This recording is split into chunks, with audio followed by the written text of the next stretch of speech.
Yeah, it's a self-defeating. Bureau issue. It's not necessarily. And then the other problem, and this gets back to the whole 14 different departments in the zoning, is that we have a wonderful system of stakeholder advisory committees and policies and such like that. So, for example, Central City 2035, they have policy goals that we came up with and the comp plan that we came up with. And then those get turned into policies. And all of a sudden, there are so many different policies in place. And then you have to figure out which policy applies to which piece of property. And so it just becomes a mess trying to navigate that entire process. And I think a lot of it was well-intentioned and very poorly executed. And so this is, again, you've got the problem with the zoning, you got a problem with all of the different code elements that come into play, and you've got a problem with the SDCs. And so yeah, it does make Portland a much more difficult place to actually develop. I was on the streetcar, and there were two young guys in front of me talking, and apparently they work at one of the architecture firms in town, and they were talking about how their firm was actually thinking of suing the city, because they had put in a development proposal 2 years previous, and they still hadn't gotten approval for it, and they lost their bank financing. Yep. That's the problem with the system that we have in place now. So there are actual impacts with having too much bureaucracy in place, and that impacts all of us. So do you have any, I'm sorry, No, it's okay. I'll go after you. you know, let's go back even further. Any ideas about how just to manage the money that's already given to the city instead of thinking of more ways of developing revenue? How about the management of the money we have? 2-year budget cycles. We have to get on a 2-year budget That cycle. will fix it all? That will that'll tie the hands of a lot of the city commissioners. And so this is why they'll fight it, and this is why it has to be a charter change. Because if you put us on a 2-year budget cycle, you can no longer do the little giveaways to your friends when you have a little extra cash at the end of the cycle. So you think that's the only problem with the management of the money, is just the Or is that just cronyism? the first step? It's the first step. You mentioned at the very start, this evening, $120,000 per mile to pave, Yeah. and we could fund that there's 20 miles worth of paving that needs to be done. And There's 150,000 of sidewalks and 50 miles of roads. Yeah, but again, this gets back to the very clear things, like what's the job? Identify problems and opportunities, prioritize problems and opportunities, fund them. So this is actually, it was interesting because there was a guy at the Bureau of Transportation that told me, like, this is it, this is the whole scale of the problem. Instead of making property owners pay for it, if that money was just there, then the Bureau of Transportation could just go through and just methodically pave it, right? wow. And just do that. On that Is that subject, I mean, since you seem to understand PBOT pretty They served on their budget Yeah. advisory committee. Understand.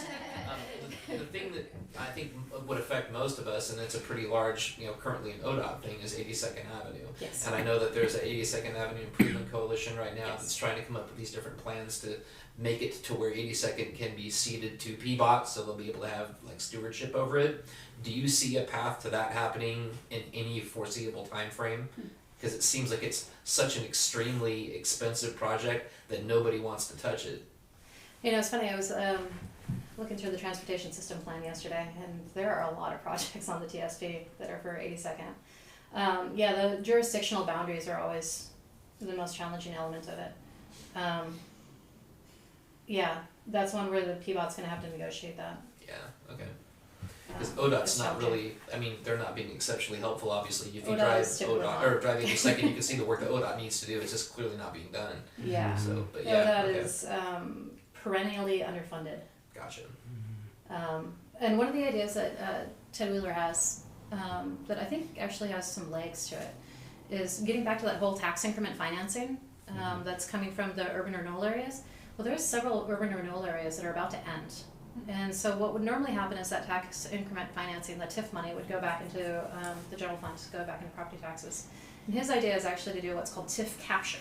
So take all of that money and earmark it only for infrastructure.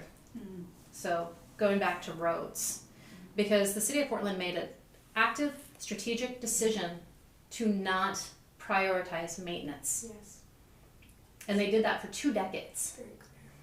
So the whole benefit of the TIF capture is, again, it's taking money that we already are capturing and are currently outside of the budget, and then earmarking it and saying, okay, this is the only way we're going to use it, is improving our bridges, improving our roads, making sure that the paving's actually done, that the potholes are filled, You know, it's just like making sure that that money is there and allocated specifically for that one purpose.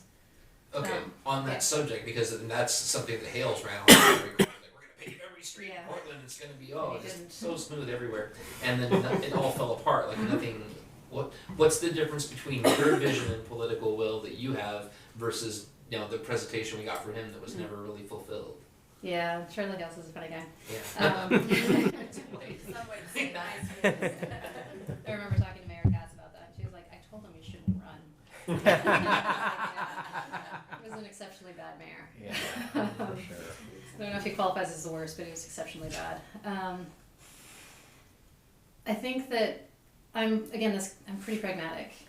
It takes 3 votes. And whoever is elected this time around, it flips the city council one direction or another. It does. It Yeah. absolutely does. How many commissioners are there? 5. 5? And the mayor's one of the 5? Yep. Okay. Yep. How do you stand out with your opponents? You've got several. I do, but I'm also a very distinctively different vision for the future of Portland and how we get there. And what is that? What makes you distinctive? I want Portland to succeed. I want our government to be efficient and effective. Mhm. Now, these people probably would say that they want that too. What makes them ineffective? One of the things that I love about the primaries, when I get to November, I look at the ballot and I'm just like, okay, my option is crazy or corrupt. Which one makes me feel less bad about the direction of the city or the government or the state, Which one makes me feel less bad? One of the things that I really like about the primaries is there's still that glimmer of hope. When I look at the different people that are running, I think, okay, well, I got crazy, I got corrupt. Let's see what else I got. Okay, I got some other options here. And I hold on to that glimmer of hope every time I get my ballot. And I think that that's what I'm asking you guys to do. Take a close look at the people that are running. You have 3 people that are coming up on retirement. They have a track record. They have a body of work that you can look at, and you can see what they've done in that time frame. My body of work is not as long as theirs, but I think it's just as solid. And in some cases, it's definitely more solid. And I would say that Andrea is still relatively new to the scene. She was planning on actually running for the state, but the district that she lives in turned out to be much more competitive, so she decided to put her name for city council instead. What about Joanne? I think that Joanne's an interesting candidate. Joanne is an interesting candidate. We enjoyed talking to her. Yeah. Yeah. But again, I think this is one where I ask you to go back and look at the body of work to see what people have been doing. So, because it's actually pretty easy to distinguish the candidates when you look at the body of work.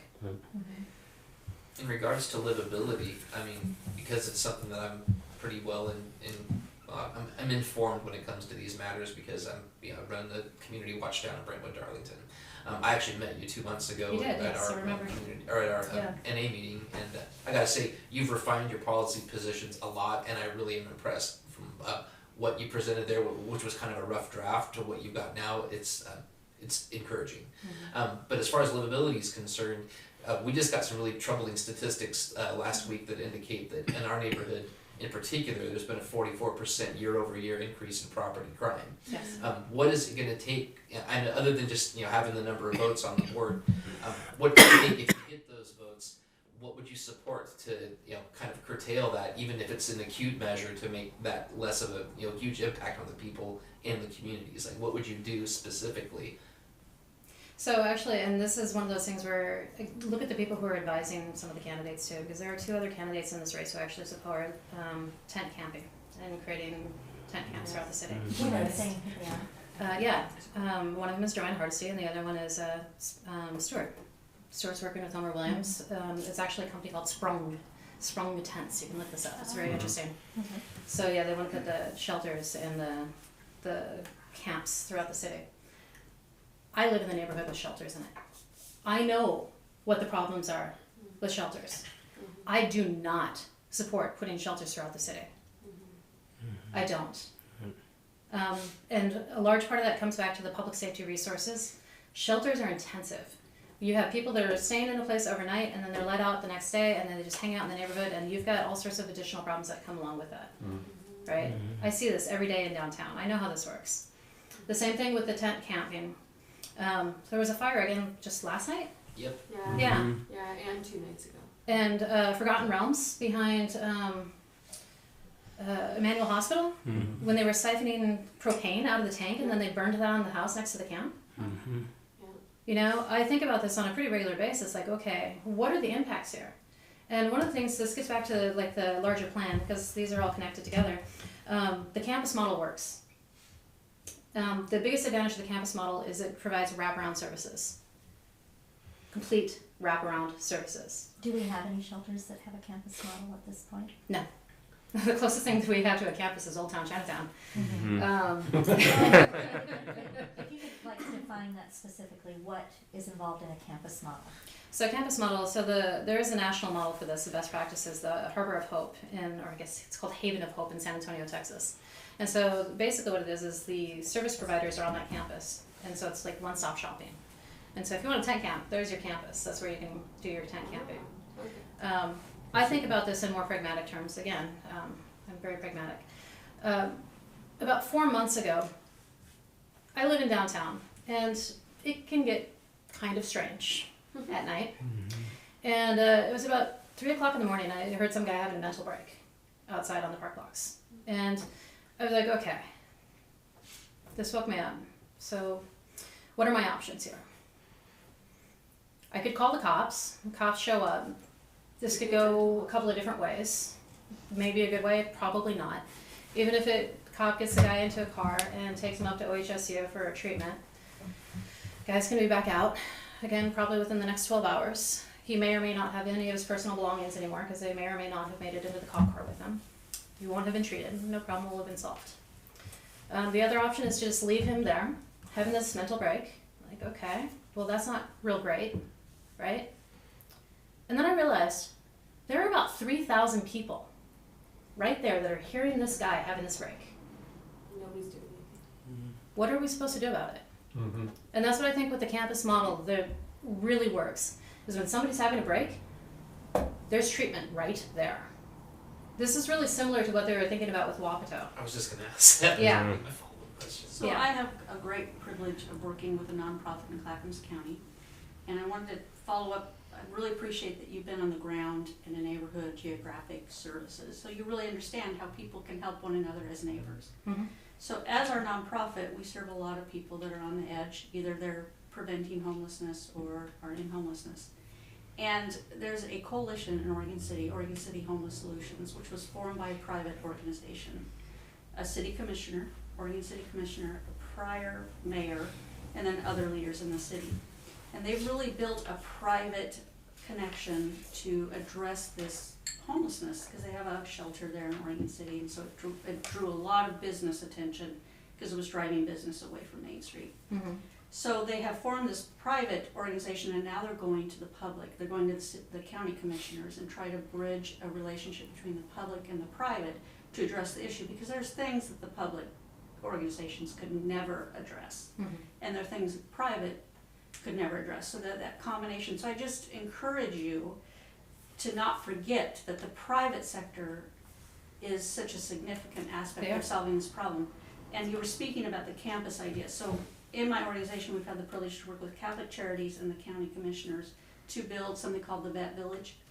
And we're building 30 pods on a campus where they'll each have a living place, but then they'll have a community center where they can get services, Catholic Charities providing social workers, to get them into real housing. And I think one of the issues that the government doesn't do, they just look at the mass of people and they go, we can't help all these people, we'll just let them tent. Instead of, what they've done is they're gonna focus on 100 homeless vets, and they're just gonna serve that population and get them into housing. And I just want to stress, I'm watching the beauty of this private-public connection and seeing that they've accomplished so much more in such a shorter amount of time, because of the bureaucracy of the government, unfortunately, can't work as quickly and as effectively. So I would invite you to come out and meet this coalition, because they're really making some headway. So we actually have something similar in Multnomah County called the Home for Everyone. I'm not sure if you guys are familiar with that. But the county put it together several years ago, and I think at the last count they have like 30 different nonprofits that are involved with it. But it's a lot of distribution and not necessarily a clear focus. However, they did manage to end veteran homelessness in Portland. They currently house about 4,000 people a year. So it's mostly successful. Their rental assistance program is actually the most successful element, but usually the rental assistance funds run out in the first 2 months of the year. Yeah. But it does exist. But the problem is that we still have the bottleneck on the housing. There's not enough housing that's actually being